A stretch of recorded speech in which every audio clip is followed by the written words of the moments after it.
तो राखी कब बांधे हैं? राखी में भद्रा है। अब ये बताओ कि राखी कब बन गई? पहले तो ये बताओ राखी किसको बांधी जाती है? किसको राखी बांधी जाती है? रक्षा करने वाले को। अब तुम्हारी बहन तुम्हारे साथ चल रही है और तुम्हारी जिंदगी में हर पल वो तुम्हारा साथ दे रही है कि नहीं? रक्षा करने वाली राखी आप अपनी बहन को भी बांध सकते हो। दो बेटियां आपस में बात कर रही थी, मेरा भाई नहीं है गुरुजी, मैं क्या मेरे बुआ के लड़के को राखी बांधने जाऊं? मैं क्या मेरे मामा के बच्चे को राखी बांधने जाऊं? मैं क्या उसको? राखी बंधवाने वाले के मन में ही नहीं है, क्योंकि उसके मन में आ रहा है 500 रुपए देना पड़ेगा, उसकी मम्मी के मन में आ रहा है कपड़े दिलवाना पड़ेंगे। पर तुम्हारे भीतर ऐसा भ्रम उत्पन्न कर दिया कि राखी के लिए लड़का होना जरूरी है, भाई होना जरूरी है। शिव महापुराण कथा कहती है जो तुम्हारी रक्षा करे राखी उसके हाथ में होना चाहिए। तुम्हारी बहन जरूरी नहीं कि भाई होगा तो राखी बंधेगी। तुम्हारी बहन तुम्हारी रक्षा कर रही है, राखी बांधिए। रक्षा करने वाला पिता भी होता है, बेटी अपने बाप के हाथ में भी राखी बांध सकती है, वो रक्षा करता है। भाई रक्षा करने वाला है, भाई के हाथ में राखी बांधी है। और मेरा गणेश, मेरा शिव, मेरा ओघड़दानी, मेरा लड्डू गोपाल, मेरा कृष्णा, मेरा राम, जो भगवान तुम्हारे घर में है राखी उनको भी बांधिए, वो तुम्हारी रक्षा करते हैं। राखी गुरु को भी बांधी जाती है, क्योंकि गुरु रक्षा करने वाला होता है, मार्ग प्रशस्त करने वाला होता है। राखी हमारी जिंदगी का एक सुख देने वाली, राखी हमारी, ऐसा नहीं कि केवल मनुष्य को राखी बनती है, आपके गौ माता भी अगर आपके यहाँ है तो गाय भी तो आपकी रक्षा करने वाली है, वो उसकी रक्षा भी हमें करना है और वो हमारी रक्षा करे। जिस वृक्ष को तुमने बड़ा करा, एक पेड़ को तुमने पाला बड़ा करा, उस पेड़ को तुम अपना बनाकर, अपना जानकर वृक्ष को उस लायक तुमने बना दिया कि वो दुनिया की रक्षा करेगा। उस वृक्ष को ऐसा बना दिया कि दुनिया को छाया देगा। उस वृक्ष को ऐसा बना दिया कि यह दुनिया का भरण पोषण करेगा। तो वो वृक्ष भी दुनिया की रक्षा करने वाला है। प्रकृति से प्रेम करो और पेड़ को भी राखी बांध सकते हो। रक्षा करने वाले को राखी, जो तुम्हारी रक्षा करे। एक मां अपनी बेटी की, अपने बच्चों की रक्षा करती है। ये जरूरी नहीं कि तुम, हमारा भाई नहीं है अब हम किसको राखी बांधे, हम किसको भाई बनाएं, हम किसको भाई बनाएं, हम किसको भाई बनाएं। जी ये भाई बनाने के चक्कर में धोखे में मत आ जाना, कहीं एड़े गेड़े नट्ठू खेड़े के राखी मत बांधिया ना। नहीं तो मालूम पड़े वो एक राखी तो बनवाएगा और मालूम पड़े पूरी जिंदगी तेरी बर्बाद कर दे। इसलिए जो घर में है, बहन है, कुटुंब है, परिवार है, उसमें राखी बांधी। बहुत भ्रम फैला रहे हैं लोग, नाटकों के माध्यम से बहुत भ्रम फैला रहे हैं। कितना सुंदर व्याख्यान। तो राखी कब बांधे हैं? अब मूल प्रसंग तो छूट ही गया, कब बांधे? अब तुम बोलो। मेरा निवेदन केवल इतना है, आप बाबा का स्मरण कर कर, बाबा का नाम लेकर, वैसे तो शिव का नाम ऐसा है कि वो अजर और अमर है। मेरे बाबा का बनाई गई हर घड़ी, हर पल, हर क्षण मेरे बाबा का है। उसका नाम लेकर रात्रि के 9 बजे के बाद आप भगवान की राखी का स्मरण कर कर बांधो, कोई मना नहीं। शिव तत्व को। त्योहार कब का है? राखी का त्योहार कब लिखा है पंचांगों में, कैलेंडर में? लिखा तो मनाना, दिल से मना, आनंद के साथ। अब किसी ने पूछा कि गुरुजी राखी बांधने का तो ठीक है, आपने मुहूर्त बता दिया, मम्मी गुलाब जामुन बनाई, वो कब खाए? तो निवेदन है, जब तुम्हारी मर्जी पड़े दिन भर। राखी में भद्रा है, खाने में भद्रा नहीं है। तुम तो अच्छे से खाओ डपट के, कोई मना, तुम खाओ दिल से। तुम्हारा दिन भर ऐसा बीतना चाहिए, ऐसा नहीं कि मुंह उतार के बैठे रहो राखी तो, पर दिन भर तुम्हारे चेहरे पर प्रसन्नता होना चाहिए और मिठाई का आनंद होना चाहिए। दिन भर तुम्हारे चेहरे पर प्रसन्नता हो कि आज रक्षाबंधन है। नहीं तो त्योहार को तुम छोटा कर दो, सुकुड़ दो, ऐसा नहीं। बड़ा हमारा दिन भर त्योहार रक्षाबंधन का, खूब एंजॉय करो, अपने जीवन को आनंदित करो। और मेरे भोलेनाथ को आप अपना भाई बनाओ, मेरे शंकर को अपना रक्षा करता बनाओ। मेरा देव अधिदेव महादेव तुम्हारे से कदम मिलाकर चले, यही भाव रखते हैं। शिव तत्व की प्राप्ति, शंकर का अनुभव करो, भगवान की भक्ति करो, शिव की आराधना। मीट ऊपर हो जाए, उसके बाद आप भगवान का भजन करते हुए खूब रक्षाबंधन का त्योहार आनंद से मनाइए। शिव की भक्ति को प्राप्त, जैसे उसमें श्रीफल, जिसमें जल हो, पानी हो, और पानी वाला फल जब हाथ में देकर रक्षा सूत्र बांधती है बहन, तो भाई का भी घर भरा रहता है और बहन का भी घर भरा रहता है। भाई का भी घर भरा और बहन का भी। जिसमें जल भरा हो, जिसमें पानी भरा, वो श्रीफल होना चाहिए। और गोला पर हाथ में जब रक्षा सूत्र बंधे, जब राखी बंधे, तो तुम्हारे हाथ में श्रीफल होना चाहिए, नारियल होना चाहिए। क्यों? पहले की श्रीफल कार्तिकेय बाबा का प्रतीक है, श्रीफल संत का प्रतीक है, स्कंद का प्रतीक है। फल की मूलता है, यहां नारियल का जो श्रीफल है उसकी मूलता है। और कितनी सुंदर। तो दो चीज में से जब श्रीफल भाई भेंट रख कर देता है अपनी बहन को, तो बहन श्रीफल वहीं भाई के घर छोड़ देती है, भेंट का कुछ भाग लेकर चल देती है। ये बहन का प्रभाव। रक्षा सूत्र को लोगों ने बिगाड़ दिया। आज के जमाने में तो रक्षाबंधन का भी महत्व लोग नहीं जानते कि कैसे रक्षा सूत्र बनना चाहिए, कैसे रक्षाबंधन होना चाहिए। उसका भी विशेष महत्व होता है भाई, उसकी भी मूलता होती है। और एक बात कहूंगा आज रक्षाबंधन पर, आपको अच्छी लगे तो आप स्वीकार करना, ना लगे तो आप छोड़ देना। वैसे भी सीहोर वाला महाराज ताड़ी तड़ी बोले ही बोले है, उसमें क्या दिक्कत? तो बोलने में तो कोई पीछे हटूंगा नहीं।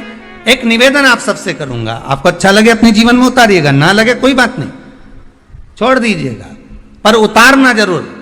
बहन से प्रॉपर्टी के चक्कर में कितना भी झगड़ा चल रहा हो, बहन का भाई से एक मकान के चक्कर में कितना भी झगड़ा चल रहा हो, संपदा के चक्कर में कितना भी झगड़ा चल रहा हो, तो भी निवेदन करूंगा, बहन और भाई तुम खूब लड़ो प्रॉपर्टी और जमीन के लिए, पर रक्षाबंधन के दिन कम से कम एक दूसरे के नहीं भी जाओ तो फोन लगाकर जीजी और बहन भाई से, भाई बहन से एक बार तो बात कर लो, क्योंकि धन अपनी जगह रह जाएगा साहब। वहां धन नहीं जाने वाला, आपका व्यवहार जाने वाला है, आपका प्रेम रक्षा सूत्र के रूप में बहन अपने भाई के हाथों में एक रक्षा सूत्र बांधकर भाई से एक प्रतिज्ञा लेती है। ब्राह्मण, साधु, संत और बहन बेटी, ये तीन काल का हरण करती है, इसलिए इन तीनों की महत्वता। जब ये राखी जो बनती है ना, ये रक्षा सूत्र जो तुमने बांधा है, ये मोली जो बांधते हैं, कलेवा जो बांधते हैं, ये रक्षा। आप नारियल का गोला दो, 50 बार दो, 10-10, 20-20 गोले दे दो, 50-50 गोले दे दो, मना नहीं है, हैं? 2-4-8 झोला भर के दे दो, हम वो भी मना नहीं करे। एक बोरा भर के दे दो, उसका मना नहीं। पर श्रीफल की मूलता है, यहाँ नारियल का जो श्रीफल है उसकी मूलता है। और कितनी सुंदर बात है, नारियल जो बहन भाई को देती है, श्रीफल हाथ भरा हुआ रखती है, भाई को बहन जब श्रीफल देती है तो भाई वही श्रीफल अपनी बहन को कुछ दक्षिणा अर्थात कुछ रुपया रखकर, कुछ भेंट रखकर, कुछ स्वरूप रखकर, जब बहन इतनी दूर से आई वही श्रीफल भाई फिर बहन को दे देता है, ये ले, तू ले जा, तू रख ले। पर बहन उस श्रीफल को लेकर नहीं जाती है। बहन क्या कहती है, नहीं नहीं तुझे रखना पड़ेगा, तू रख। तो दो चीज में से जब श्रीफल भाई भेंट रख कर देता है अपनी बहन को, तो बहन श्रीफल वहीं भाई के घर छोड़ देती है, भेंट का कुछ भाग लेकर चल देती है। ये बहन का प्रभाव। रक्षा सूत्र को लोगों ने बिगाड़ दिया। आज के जमाने में तो रक्षाबंधन का भी महत्व लोग नहीं जानते कि कैसे रक्षा सूत्र बनना चाहिए, कैसे रक्षाबंधन होना चाहिए। उसका भी विशेष महत्व होता है भाई, उसकी भी मूलता होती है। और एक बात कहूंगा आज रक्षाबंधन पर, आपको अच्छी लगे तो आप स्वीकार करना, ना लगे तो आप छोड़ देना। वैसे भी सीहोर वाला महाराज ताड़ी तड़ी बोले ही बोले है, उसमें क्या दिक्कत? तो बोलने में तो कोई पीछे हटूंगा नहीं। एक निवेदन आप सबसे करूंगा, आपको अच्छा लगे अपने जीवन में उतारिएगा, ना लगे कोई बात नहीं, छोड़ दीजिएगा, पर उतारना जरूर। बहन से प्रॉपर्टी के चक्कर में कितना भी झगड़ा चल रहा हो, बहन का भाई से एक मकान के चक्कर में कितना भी झगड़ा चल रहा हो, संपदा के चक्कर में कितना भी झगड़ा चल रहा हो, तो भी निवेदन करूंगा, बहन और भाई तुम खूब लड़ो प्रॉपर्टी और जमीन के लिए, पर रक्षाबंधन के दिन कम से कम एक दूसरे के नहीं भी जाओ तो फोन लगाकर जीजी और बहन भाई से, भाई बहन से एक बार तो बात कर लो, क्योंकि धन अपनी जगह रह जाएगा साहब, वहां धन नहीं जाने वाला, आपका व्यवहार जाने वाला है, आपका प्रेम जाने वाला। माना उसने कुछ भी करा हो, अदालत में केस लगा दिया हो, 25 केस चल रहे हो अदालत में, 50 बार तुम्हें पेशी पर जाना पड़ रहा हो, 50 बार झगड़े हो गए, 50 बार तलवार लेकर खड़े हो गए, डंडे लेकर खड़े हो गए, एक दूसरे को मारने को तैयार हो गए, पर निवेदन है एक माता के गर्भ से तुम जन्मे हो, कम से कम उस माता के दूध का फर्ज अदा करो। और एक बार कितना भी झगड़ा हुआ हो, इस आस्था चैनल के माध्यम से आज रक्षाबंधन के दिन भले राखी बंधवाओ मत बंधवाओ, पर एक फोन लगाकर तो पूछ लो जीजी कैसी है, कब आएगी बता, या बहन भाई को कह दे रे कैसा है, भूल गया क्या मुझे, भाई भी कह दे लड़ाई की बात मत करना, आज के दिन बस प्रेम की बात करना कि कम से कम बहन का फोन तो आया। मेरा मन कहता है, मेरा दिल कहता है कि शायद दिवाली पर जितनी आतिशबाजी नहीं हुई होगी उतनी आतिशबाजी आपके दिल में होगी, कि जिससे केस चल रहा है वो फोन लगाकर पूछ रहा है कि भाई ने पूछा बहन से, बहन ने पूछा भाई से कैसे हो, भाभी से बात कर लो, थोड़ा बच्चों से बात कर लो। माना अदालत में देखा जाएगा, लड़ाई झगड़े सब होंगे, सब कुछ होगा, कौरव और पांडवों की कथा तो देखो रे कितनी सुंदर है,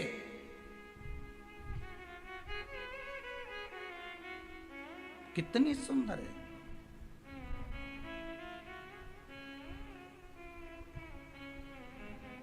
पांडवों की बहन सुभद्रा राखी बांधने कौरवों को जाती है, कौरवों की बहन राखी बांधने के लिए पांडवों को जाती है। जरा विचार करिए,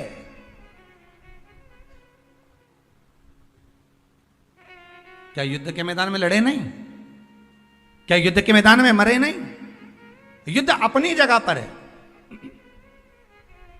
लड़ाई नारियल जो बहन भाई को देती है, श्रीफल हाथ भरा हुआ रखती है, भाई को बहन जब श्रीफल देती है तो भाई वही श्रीफल अपनी बहन को कुछ दक्षिणा अर्थात कुछ रुपया रखकर, कुछ भेंट रखकर, कुछ स्वरूप रखकर, जब बहन इतनी दूर से आई वही श्रीफल भाई फिर बहन को दे देता है, ये तू ले। कम से कम एक दूसरे के नहीं भी जाओ तो फोन लगाकर जीजी और बहन भाई से, भाई बहन से एक बार तो बात कर लो, क्योंकि धन अपनी जगह रह जाएगा साहब, वहां धन नहीं जाने वाला, आपका व्यवहार जाने वाला। आपका आज रक्षाबंधन के दिन भले राखी बंधवाओ मत बंधवाओ, पर एक फोन लगाकर तो पूछ लो जीजी कैसी है, कब आएगी बता, या बहन भाई को कह दे रे कैसा है, भूल गया क्या मुझे। ब्राह्मण साधु संत और बहन बेटी ये तीन काल का हरण करती है, इसलिए इन तीनों की महत्वता। रक्षा सूत्र के रूप में बहन अपने भाई के हाथों में एक रक्षा सूत्र बांधकर भाई से एक प्रतिज्ञा लेती है कि आप इस भूमि पर जब तक मेरे प्राण हैं तब तक मेरी रक्षा करोगे।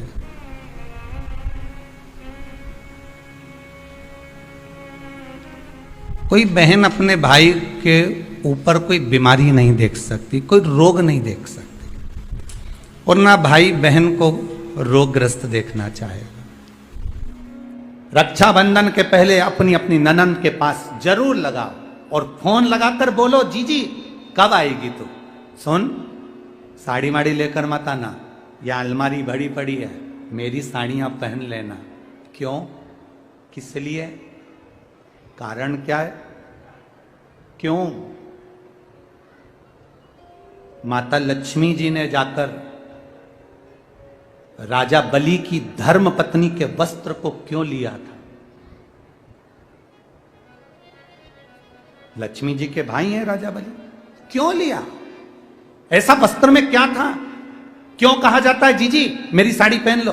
क्यों भाभी कहती है ननद से लो मेरी साड़ी पहन लो, लो मेरी साड़ी पहन लो? क्यों कहती है? 3 काल को हरने वाले होते हैं। पहले नंबर पर संत, ब्राह्मण, साधुजन, गुरुजन जब तुम्हारे दरवाजे पर आते हैं तुम्हारा काल हर लेते हैं। दूसरे नंबर पर है गौ माता।